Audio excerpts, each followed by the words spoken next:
It's rotating.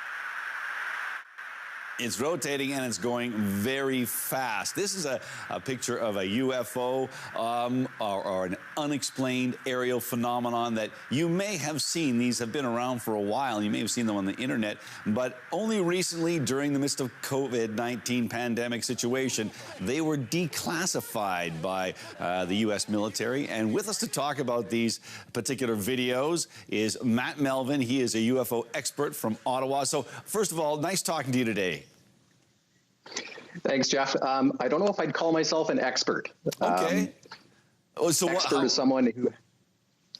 Expert has all the answers, right? They can tell you everything you need to know it inside and out, and there are definitely more questions than answers about this. So I would say I'm an interested citizen. Okay, an interested citizen. And when it comes to these particular videos, for people who aren't familiar with them, I believe there was one of the members of Blink 182 and ultimately the New York Times that sort of made these available. But how long have they been seen by the general public, let's say, on the internet?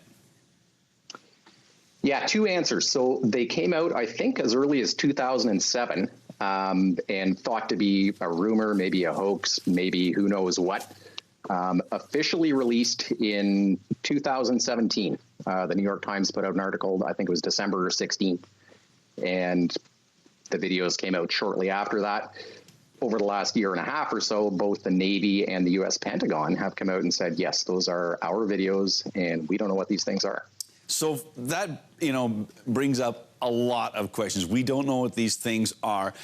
For many, many years, military sources were very guarded, shall we say, with regard to information regarding UFOs, or the new phrase, which is unexplained aerial phenomenon, UAP.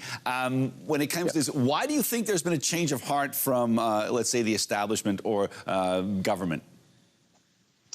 That's the big question. And there's a lot of answers that may or may not be true. One of them is that maybe this has been going on for a long time and it's finally time to just say, hey, yeah, we don't know what we're dealing with. I think they didn't want to talk about it for so long because the most powerful military on the planet doesn't want to say, we don't know what these things are.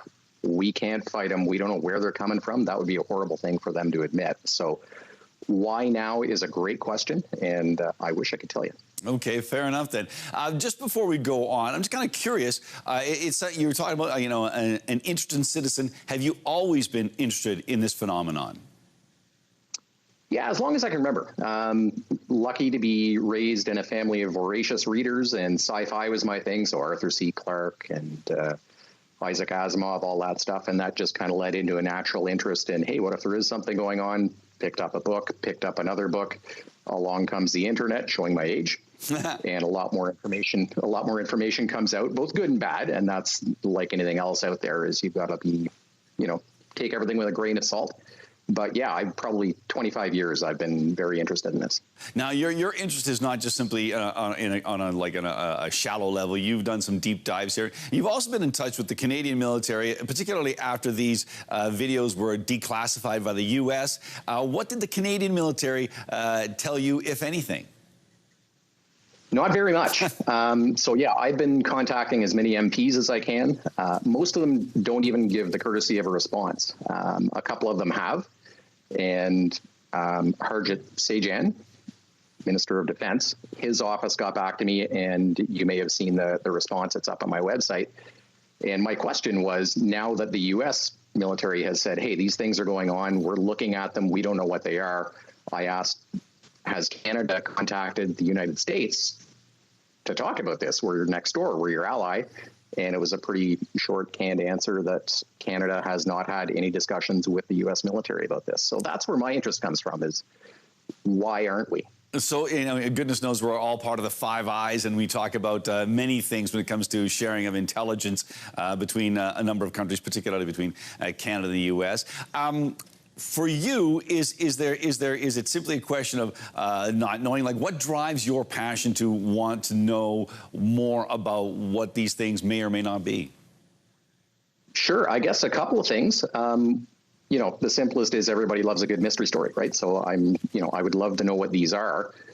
And if you look at it from if you put on your military hat, Is it a threat? Is there something going on that we should worry about? And we don't know what it is. It could be Russia, it could be China, it could be somebody else. It could be secret US tech that they're not telling us about. But the biggest thing for me is these things can fly all day at tremendous speeds. I think 24,000 miles an hour. And to put that in perspective, the F-18s that went after them can do 1,700 miles an hour. Wow. No heat signature, no exhaust, no wings, no propellers, no engines. Somebody has found an incredible source of energy and propulsion, and they haven't just discovered it, they've applied it, they've made it. So that's, the next time you fill up your car at the gas pumps, pumping dinosaurs in, watching the dollars go up, somebody's doing that almost for free. And we should all know about that. Well, as you said, it opens a great deal of questions and that we don't have answers for yet. Is there a certain amount of solace, or does it give you some comfort knowing that high-ranking political officials in the U.S., particularly former Majority Leader Harry Reid, who's a Democrat, and on the other side of the political coin, Mario Rubio, senator from Florida, these individuals are both saying this bears a much closer look. Does that give you some sort of confidence that maybe we're going to start to learn more about this, at least for the public to learn a bit more? It does. I think for whatever reason, things are starting to happen. And for, those are two high-profile people. There's another great clip out there of Senator Blumenthal after coming out of a briefing that he had with, among other people, the pilots who saw these things. And he made some pretty interesting statements that they're concerned about it, and there are ongoing conversations behind the doors. And again, believe what you want to believe, but there, I think, is going to be a lot more coming out this year. And it gives me hope that we're finally getting somewhere. All right. We're going to run out of time here. But first of all, thank you for talking to me today. And is there, I know that there's, I know when we talked prior to coming on air, you said there's a certain level of frustration when you're trying to engage with people on this subject. Is there a stigma attached to being someone who's interested in UFOs? Absolutely. And the first thing I'll do is thank you for giving me the time to talk, because you're probably taking a bit of a risk. This guy's talking about UFOs. That's going away. So it's both in, I think, journalism. People don't want to touch it because they don't want to pick a word, silly. And the same thing with the military. If you're a pilot running a $65 million plane, you don't want to tell someone that you saw something in the sky because they'll think you're maybe not fit to fly. So that's going away now because of things like you just mentioned. And I think that will keep happening, hopefully.